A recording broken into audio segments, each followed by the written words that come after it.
Hi friends, welcome back to my channel. അപ്പം ഇന്നത്തെ video എന്ന് വെച്ചാൽ ക്രോഷി പാർട്ട് 1 ആണ്. അപ്പം ആദ്യം തന്നെ നമുക്ക് ക്രോഷി ചെയ്യാൻ എന്തൊക്കെ വേണമെന്ന് ഞാൻ കാണിക്കാം.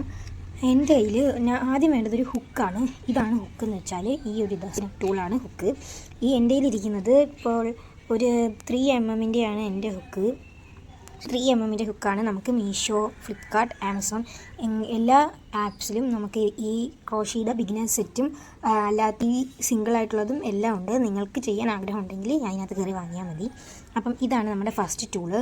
അടുത്തതായിട്ട് നമുക്ക് വേണ്ടത് ഇങ്ങനൊരു ത്രെഡാണ് നമുക്ക് വേണ്ടത്.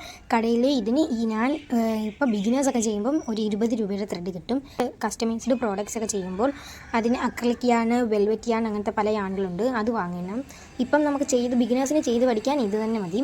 20 രൂപ, വെറും 20 രൂപയേ ഉള്ളൂ. പല കളേഴ്സ് കിട്ടും. ഇഷ്ടമുള്ള കളേഴ്സ് നമുക്ക് ക്രാഫ്റ്റ് ഷോപ്പ് അല്ലെങ്കിൽ എല്ലാ കടയിലും കിട്ടും. ഇത് ഫാൻസി കടകളിലെല്ലാം കിട്ടും. അപ്പം ഇത് വേണം. അപ്പം ഇത് രണ്ടുമാണ് നമുക്ക് ക്രോഷി ചെയ്യാൻ മെയിനായിട്ടും വേണ്ടത്. ഇത് രണ്ടും ഉണ്ടെങ്കിലേ നമുക്ക് ക്രോഷി ചെയ്യാൻ പറ്റത്തുള്ളൂ. ഇനി നിങ്ങൾക്ക് ഇതിനെക്കുറിച്ച് കൂടുതൽ അറിയണമെങ്കിൽ ഈ ചാനൽ സബ്സ്ക്രൈബ് ചെയ്താൽ മതി. അതേപോലെ നിങ്ങൾക്ക് ഇനി ഇതിൻ്റെ സ്ലിപ്പ് നോട്ട് ഇടുന്നത് എങ്ങനെയാണ് ഞാൻ പറഞ്ഞുതരാം. സ്ലിപ്പ് നോട്ട്, മാജിക് റിംഗ്, അങ്ങനെ പല പല സ്റ്റിച്ചുകൾ, സിംഗിൾ ക്രോഷി അങ്ങനെ പല സ്റ്റിച്ചുകളുണ്ട്. അപ്പം അതിൻ്റെ എല്ലാം പാർട്ട് 1 ആണിത്. നമ്മൾ ഈ നൂലെടുത്തിട്ട് ഈ 2 ഫിംഗേഴ്സിൻ്റെ ബാക്കിലൂടെ എടുത്തത് ഇതുപോലെ വെക്കണം. ഇങ്ങനെ വെക്കണം. ഇങ്ങനെ 2 ഫിംഗേഴ്സിൻ്റെ അങ്ങനെ പുറത്തൂടെ ഇങ്ങനെ വെച്ചിട്ട് ഇതെടുത്ത് ഇങ്ങനെ വെക്കണം. ഇപ്പോൾ ഒരു എക്സ് കിട്ടി. ഇങ്ങനെ എക്സ് കിട്ടിയിട്ടുണ്ട്. ഇങ്ങനെ ആദ്യം വെക്കുക. എന്നിട്ട് നമ്മളുടെ ഈ ഒരു ഹുക്ക് എടുത്തിട്ട് ഇങ്ങനെ പിടിക്കണം. ഇങ്ങനെ പിടിച്ചിട്ട് ഇതിൻ്റെ അകത്തൂടെ കയറ്റി ഇതിൻ്റെ ഇങ്ങനെ അകത്തൂടെ ഇങ്ങനെ കയറ്റിയിട്ട് ഇങ്ങനെ എടുത്താൽ ഇതാണ് നമ്മുടെ സ്ലിപ്പ് സ്റ്റിച്ച്. ഈ സ്റ്റിച്ച് ഉണ്ടെങ്കിൽ നമുക്ക് ഈ ക്രോഷി ചെയ്യാൻ പറ്റും. ഏത് ഇത് ചെയ്യണമെങ്കിൽ ഇത് വേണം. ഇങ്ങനെയാണ് നമ്മൾ ഒരു സ്ലിപ്പ് സ്റ്റിച്ച് ഇടുന്നത്. പിന്നെ ഈ സ്ലിപ്പ് സ്റ്റിച്ച് നമുക്ക് മാറ്റണമെങ്കിൽ ഇങ്ങനെ ഒറ്റ വലി വലിച്ചാൽ ആ സ്റ്റിപ്പ് പൊക്കോളും.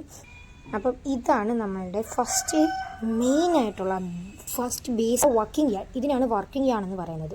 ഓക്കെ, അപ്പം ഇങ്ങനെയാണ് ഒരു സ്ലിപ്പ് സ്റ്റിച്ച് ഇടുന്നത്. എല്ലാവർക്കും ക്ലിയർ ആയെന്ന് വിചാരിക്കുന്നു. അപ്പം നമുക്ക് അടുത്തത് ഈ ഹുക്ക് പിടിക്കുന്ന രീതിയും യാൺ പിടിക്കുന്ന രീതിയും എങ്ങനെയാണെന്ന് പഠിക്കാം. ഈ ഹുക്ക് പിടിക്കേണ്ടത് ഇവിടെ ഒരു കൈ ഇങ്ങനെ പിടിച്ചിട്ട് ഇവിടെ ഈ ഒരു സ്ഥലത്ത് നമുക്ക് പിടിക്കാനുള്ള കൊടുത്തിരിക്കുന്നത് അതെ. ഇതേപോലെ ഇവിടെ ഇങ്ങനെ പിടിക്കുക. എന്നിട്ട് ഈ യാൺ പിടിക്കേണ്ട ഒരു രീതിയുണ്ട്. ഇതേപോലെ പിങ്കി ഫിംഗറിൻ്റെ ബാക്കിൽ കൂടി ഇങ്ങനെ കയറ്റിയിട്ട് ഇവിടെ ഇങ്ങനെ കറക്കിയിട്ട് ഇങ്ങനെ ബാക്കി വരുന്ന ഇവിടെ ഇങ്ങനെ. അപ്പം ഞാൻ സൃഷ്ടിച്ചിട്ട് എങ്ങനെയാണ് ഈ ഒരു ഇത് പിടിക്കുന്നത് കാണിച്ചു തരാം. അപ്പോൾ ഒന്നും കൂടെ നിങ്ങൾ ഇത് നോക്കിക്കോളൂ. ഇങ്ങനെ എക്സ് മാതിരി കറക്കി ഇങ്ങനെ എടുത്ത് അഡ്ജസ്റ്റ് ചെയ്യാം. ഇത് അഡ്ജസ്റ്റ് ചെയ്യാൻ പറ്റും. അഡ്ജസ്റ്റ് ചെയ്യുക.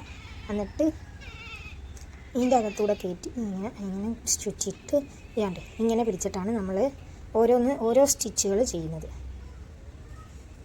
ഇങ്ങനെയാണ് ചെയ്യുന്നത്. അപ്പോൾ എല്ലാവർക്കും ക്ലിയർ ആയെന്ന് വിചാരിക്കുന്നു. അടുത്തൊരു പാർട്ടുമായിട്ട് പെട്ടെന്ന് വരാം. Bye bye.